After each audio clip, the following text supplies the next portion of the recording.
Wanni waadaa isin kennu mana bituuf deemna, mana OMN bituuf deemna. Gaaf mana san binnee eebbisiifnu isin yaamna.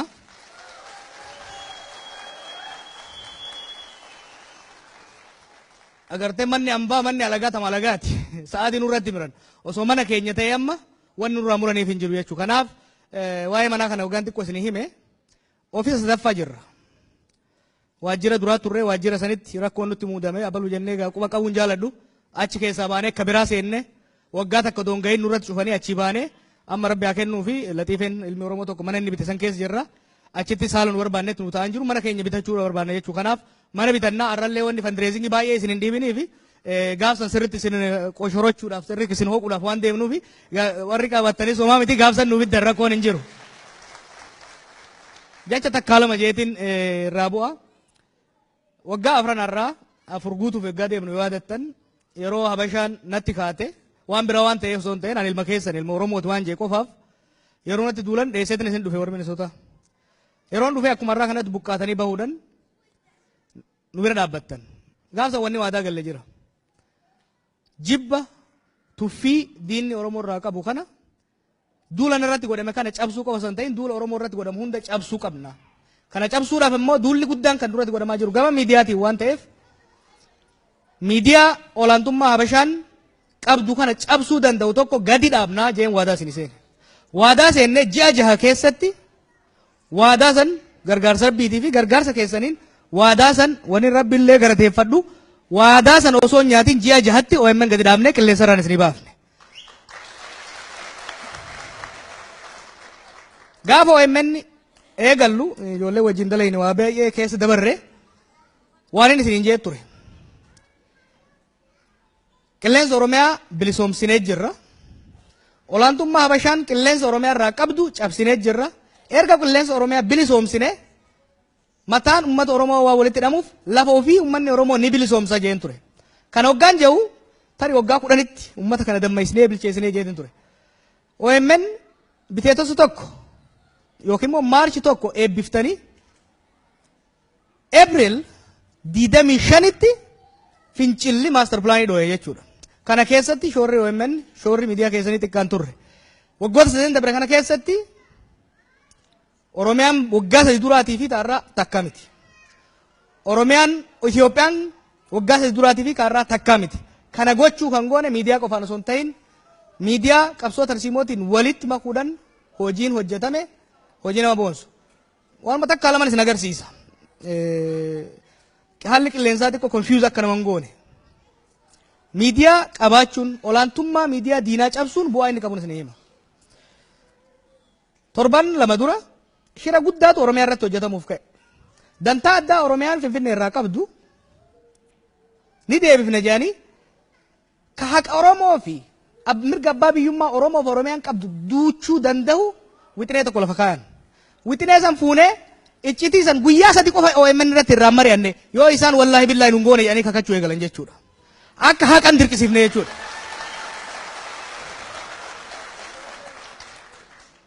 Hayilamaariyaam Dassaalay Lammaa Magarsaa ji'a 2 osoo waan kana wakkatiin dura qorannee dhiyeessinee gaafii keenya mootummaa federaalaatiif dhiyeessine jedhe. Hayilamaariyaam san irratti hundoofnee wixinee seeraa baafne jedhee amane. Ittiin dhaadateeyyu. Yeroo nuti baafnee hanna isaanii daba isaanii san miidiyaadhaan irra deemnu yeroo guyyaa 3 qofa keessatti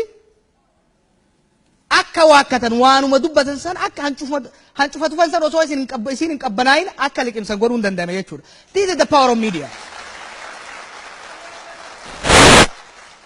Wayyaaneen Finfinnee fi naannoo sanitti yoo nu dadhabdu diina nutti baay'isuudhaaf milishaa Somaalee hidhachiiftee Tigrootaan ajajaa uummata keenya fichisiisaa turte. Waan san hordofnee galgalaa ganama waan gabaasaa turreef dura kijiba jedhan. Booda amananii miidiyaan isaanii gabaasuu eegalee ifaan ifatti lammata hin seennuu jedhanii akka uummata keenya dhiifama gaafatan goone. Guyyaa 4 dura qonnaan bultoonni Oromoo Harargee ka waggaa 12 dura qe'ee isaaniirraa buqqaafamanii eeluu baaburaa qabsiifaman lafti isaanii ta'uu diddee way waatanii dadhabanii miilaan gara Finfinnee waggaa deeman nu qunnaman.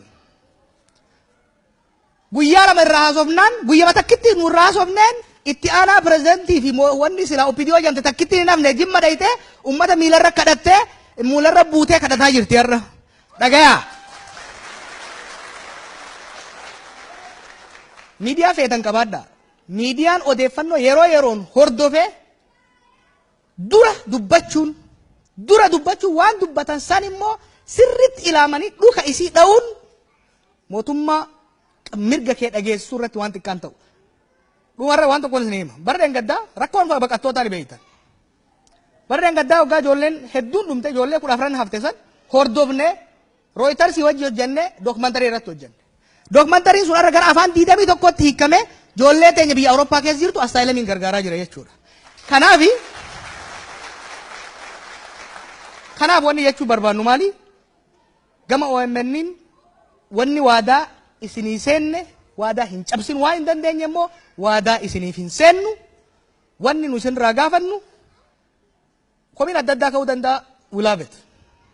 Komiin nu fudhannu garuu tokko gaafa OMN qilleensarra gaafa OMN oduun guyyaa tokko isiniin dabrin koottaa manaa gabbaasaa dhukkeenarraa kaasa takka. Gaafa OMN waan Oromoo qoqqoodu hojjate koottaa gabbaasaa bishaan Misisippitti nanaqa lama.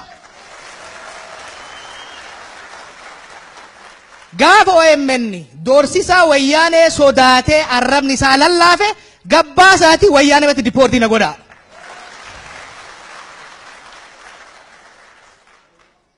Waan amma deemaa jiru sitti gabaabatti OMN irratti duulli godhamaa hin jiru. Keessaan nurra godhama, alaan nurra godhama. Ta keessaa ufumarraa hoo'inee bira dabara rakkoo hin qabdu. Fuulleffannaan keenya guddaan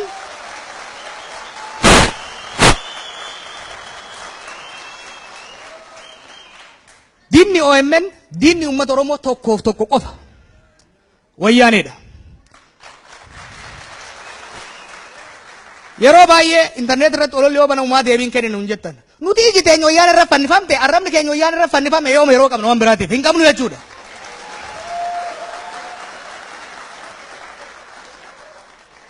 Torban lama dura an Awurooppaan ture wayyaaneen jila isii guutuu Kaayirootti ergite san dura istuudiyoon usaamsifte deeffannee bananne samboon sun hanqata jetteet warra Ijiptiin amma keessan seenu waan isin barbaaddan hunda isiniif kennina. OMN makana nurra cufa jedhaniin jarrilleen arabaa mire dhaqanii farraman. Akaakayyuun kiyya gama hin maaku gaafa morkaa ta'e warra kenna maal irraan buukiin baateedha rifeensi. Rafuu hin dandeenye itti gadhiisatiin Kaayiroo dhaqe.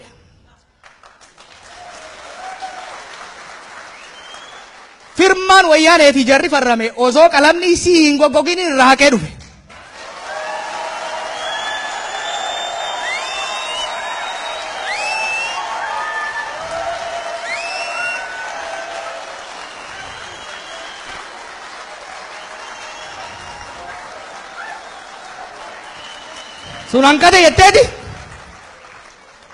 Sunan kate yetteeti saatalaayitii dura meeshaa chaayinaa fiddi.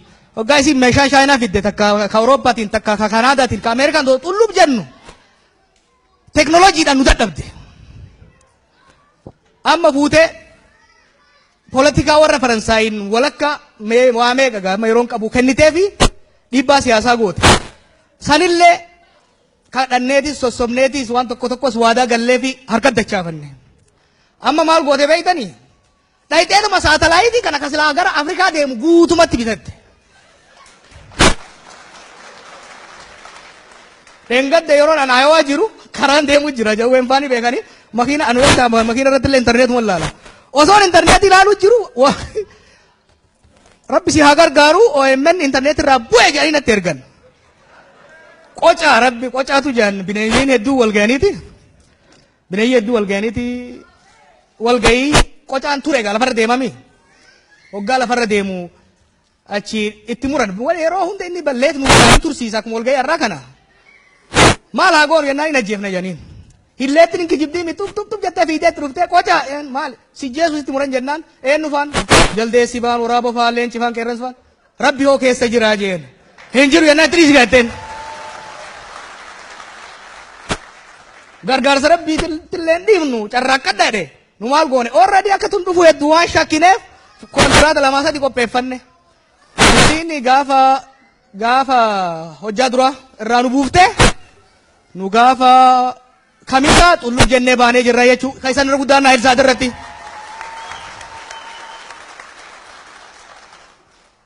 Waadaan ani isinii galu hanamman jirutti hamman lubbuu qabutti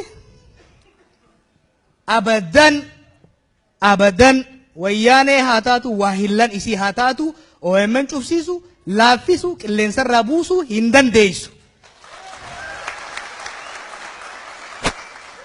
Lama keenya irraa waan Oromoo eegale amma diidamaaf hin deema eegan hiriira duraa baase dhumuugaatti gaafan ba'ullee Oromoo jeetiin bahe hangarrallee Oromoof hin dalage yoon du'ellee akkuma Oromootittiin du'a Oromoof jecha dalaguu kiyya waaniin dalageef arra du'aan na gaafatte wayyaaneen du'aa miti odoo ardii kanarra azaabanan naqanii hanga ummanni Oromoo bilisummaa isaa argatutti waaniin danda'e hunda nan godha waan du'e immoo akka waaqa guututti Oromoo kiyya na dhaala Oromoo tiyya nagaan naa bulaa gaafiif deebii immoo bal'inaan yeroo biraatti deebina nagaan naa bulaa isinin jaaladha.